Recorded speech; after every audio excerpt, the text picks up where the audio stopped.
Dindigul style biryani இன்னைக்கு செய்ய போகிறோம். ஸோ அதுக்கு என்னென்ன தேவைன்னு நம்ம வந்து பார்க்கலாம். இன்க்ரீடியன்ஸு மட்டன் வந்து 1/2 kg எடுத்திருக்கேன் நான். அப்புறம் வந்து சீரக சம்பா அரிசி இந்த டம்ளரில் 2 டம்ளர் எடுத்திருக்கேன். வந்து அதை 1/2 hour ஊற வச்சுருக்கேன் தண்ணியில். வெங்காயம் வந்து 2 மீடியம் சைஸ் வெங்காயம் பொடியாக நறுக்கி வச்சுருக்கேன். 2 பச்சை மிளகா, புதினா கொஞ்சம் ஒரு கைப்பிடி அளவு, ஒரு தக்காளி எடுத்துருக்கிறேன். இந்த டிண்டுக்கல் ஸ்டைல் பிரியாணிக்கு தேவையான மசாலா வந்து இதுதான். 2 டேபிள் ஸ்பூன் இஞ்சி பூண்டு பேஸ்ட்டு, ஒரு பச்சை மிளகா, ஒரு பட்டை இவ்வளோ இந்த சைஸுக்கு, அப்புறம் 4 கிராம்பு, கொஞ்சம் சோம்பு, கொஞ்சம் கசகசா, ஒரு சின்ன வெங்காயம் இதை அரைச்சி வச்சுருக்கேன். தாளிக்கிறதுக்கு தேவையானது வந்து பட்டை, 4 கிராம்பு, சோம்பு, 2 ஏலக்காய், பிரிஞ்சி இலை போடுவாங்க, பசங்களுக்கு பிடிக்காதங்காட்டி அது போடுறதில்ல. 2 டேபிள் ஸ்பூன் தயிர். அப்புறம் மசாலா வந்து பார்த்திங்கன்னா இந்த ஸ்பூனில் வந்து நான் வந்து இன்றைக்கி சக்தி பிரியாணி மசாலா யூஸ் பண்ணுறேன். இது ஒரு டேபிள் ஸ்பூனு, ஒரு டேபிள் ஸ்பூன் தனியாத்தூள், அப்புறம் ஒரு டேபிள் ஸ்பூன் மிளகாப்பொடி, கொஞ்சோண்டு ஒரு டேபிள் ஸ்பூன் கறி மசாலா எடுத்திருக்கேன். ஸோ வந்து தேங்காய் பாலும் புழிஞ்சு வச்சுருக்கேன். இப்போ நம்ம வந்து குக்கரில் வந்து கறியை போட்டுட்டு அதை ஃபஸ்ட்டு நம்ம வேக வைக்கலாம். எப்படி செய்யறதுன்னு பார்க்கலாம் வாங்க. இப்போ ஃபஸ்ட்டு நம்ம மட்டனை வேக வச்சுக்கலாம் தனியாக ஒரு குக்கரில்.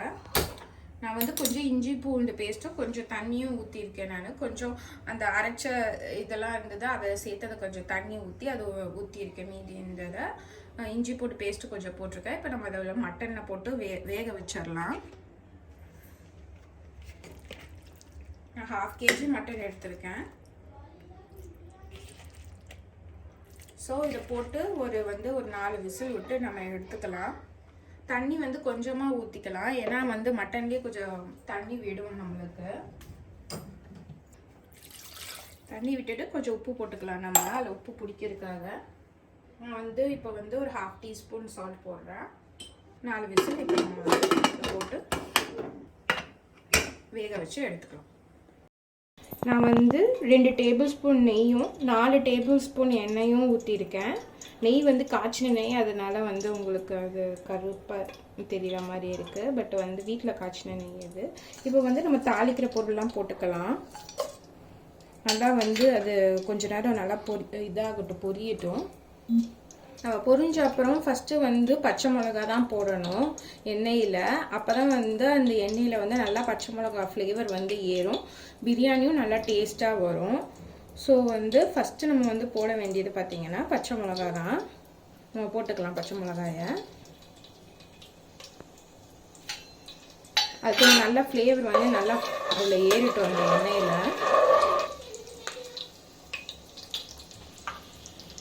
நல்லா ஏறிடுச்சு. அடுத்தது வந்து நம்ம வந்து ஆனியன் போட்டுக்கலாம். நம்ம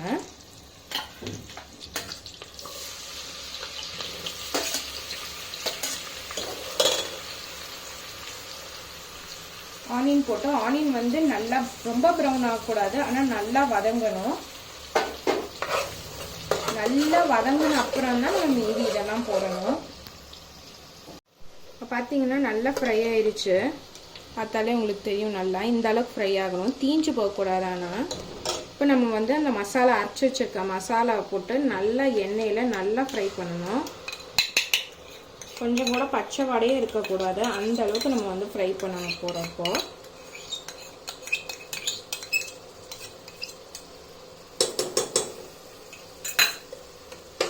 நல்லா எண்ணெயில் போட்டு நல்லா ஒரு 5 minutes ஸ்லோவில் நல்லா ஃப்ரை பண்ணணும். தக்காளி போட்டுக்கலாம். தக்காளி போட்டுட்டு கொஞ்சமாக புதினா போட்டுக்கிறேன். கொஞ்சம் புதினா மேலே போடுறதுக்கு வச்சுக்கிட்டேன். இப்போ வந்து தக்காளி வந்து ரொம்ப அப்படியே குழன்னு நம்ம வந்து வேக வைக்கக்கூடாது. குழன்னு ரொம்ப வேக வச்சுட்டோம்னா சாதம் வந்து அப்படியே ஒரு மாதிரி குழன்னு ஆயிரும். நம்ம அப்படியே போட்டுட்டு கொஞ்ச நேரம் வச்சிடணும். அடுத்தது வந்து நம்ம வந்து மட்டன் போடலாம். நான் வேக வச்சுருந்தேன் மட்டன் ஒரு 4-5 விசில் விட்டு. அந்த தண்ணியை அப்படியே வச்சுக்கோங்க, அதை நம்ம அளந்து ஊற்றிக்கலாம். மட்டன் மட்டும் நம்ம வந்து எடுத்து போட்டுக்கலாம்.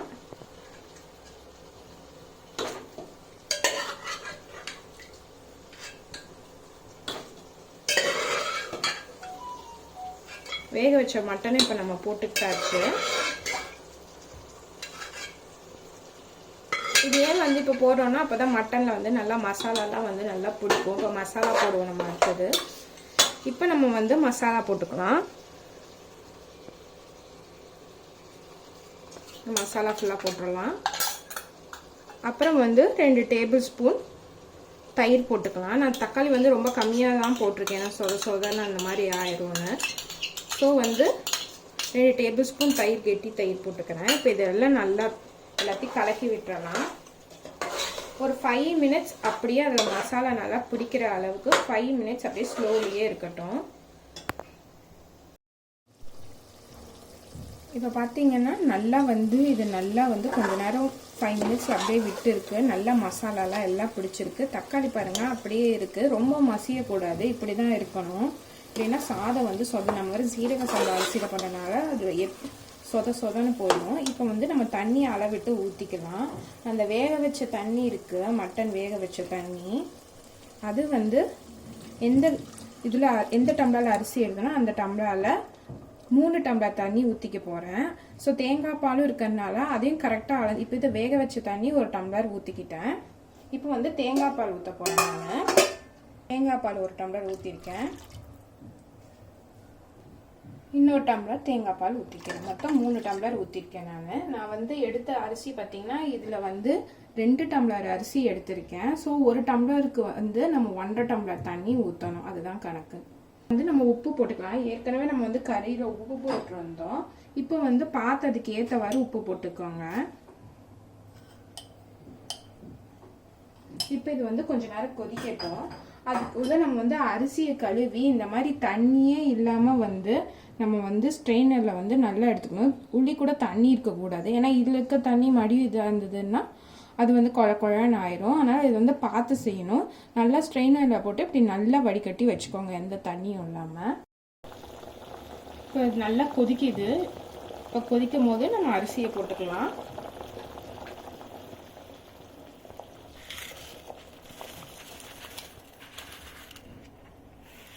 இது வந்து ஸ்லோலியே கொஞ்சம் நேரம் வேகட்டும்.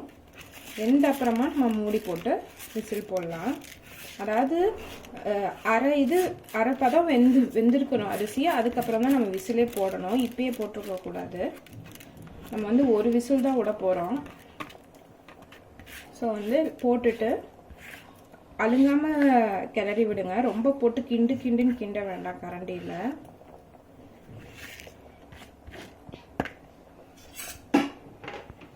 அழுங்காமல் இப்படி கீழேருந்து மெதுவாக கிளறி விடுங்க.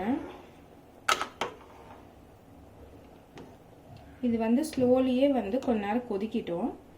கொதிச்ச அப்புறம் அரை இது வெந்த அப்புறம் நம்ம விசிலுக்கு குக்கர் மூடி வைக்கலாம். இப்போ பாருங்கள், நான் ஸ்லோலியே வச்சுருக்கேன். அரிசி வந்து பார்த்திங்கன்னா தெரியும், பாதி தான் வெந்திருக்கு. ஸோ வந்து இன்னும் கொஞ்சம் நேரம் ஸ்லோவில் இருக்கட்டும். இப்போ வந்து நான் லைட்டாக தான் கிளறி விட போகிறேன், ஏன்னா அடி பிடிச்சிக்கூடாது இல்லையா. இந்த மாதிரி பாதி பதம் வந்தோடனே ஒரு கீழேருந்து இப்படி கொஞ்சம் இது பண்ணி விடுங்க. இன்னும் கொஞ்ச நேரம் இந்த தண்ணி கொஞ்சம் உறிஞ்ச அப்புறம் நம்ம வந்து விசில் போடலாம். இப்படி அழுங்காமல் கிளறி விடுங்க. கொஞ்ச நேரம் இருக்கட்டும், அதுக்கப்புறம் நம்ம வந்து விசில் போடலாம். 2 மினிட்ஸ் ஆகட்டும், விசில் போடலாம். இப்போ நம்ம விசில் போட்டுடலாம். அரை வேக்காடு தான் வெந்திருக்கு. நம்ம வந்து கீழே கொஞ்சம் தண்ணியாகவும் இருக்குது. ஸோ இந்த ஸ்டேஜில் நம்ம போட்டு 1 விசிலில் வந்து நம்ம நிறுத்திடலாம்.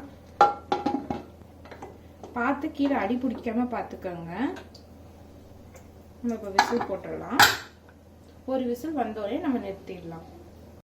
இப்போ நம்ம எடுத்து பார்க்கலாம் எப்படி வந்திருக்குன்னு.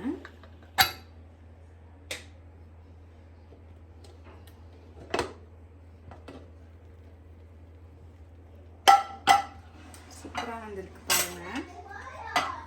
இப்போ வந்து அழுங்காமல் கிளறி விடுங்க.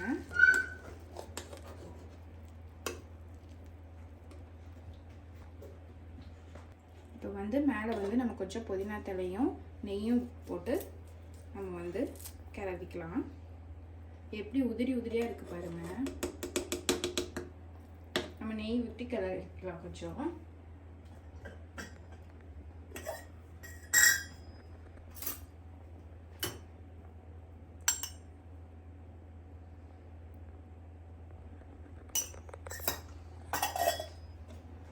இப்போ இப்போ நம்ம கிளறிட்டு உடனே வந்து சர்வ் பண்ணக்கூடாது. கொஞ்ச நேரம் மூடி போட்டு அப்படியே தம்மில் வைக்கணும். அப்போ தான் நல்லா தம் நல்லா ஃப்ளேவர் ஏறும்.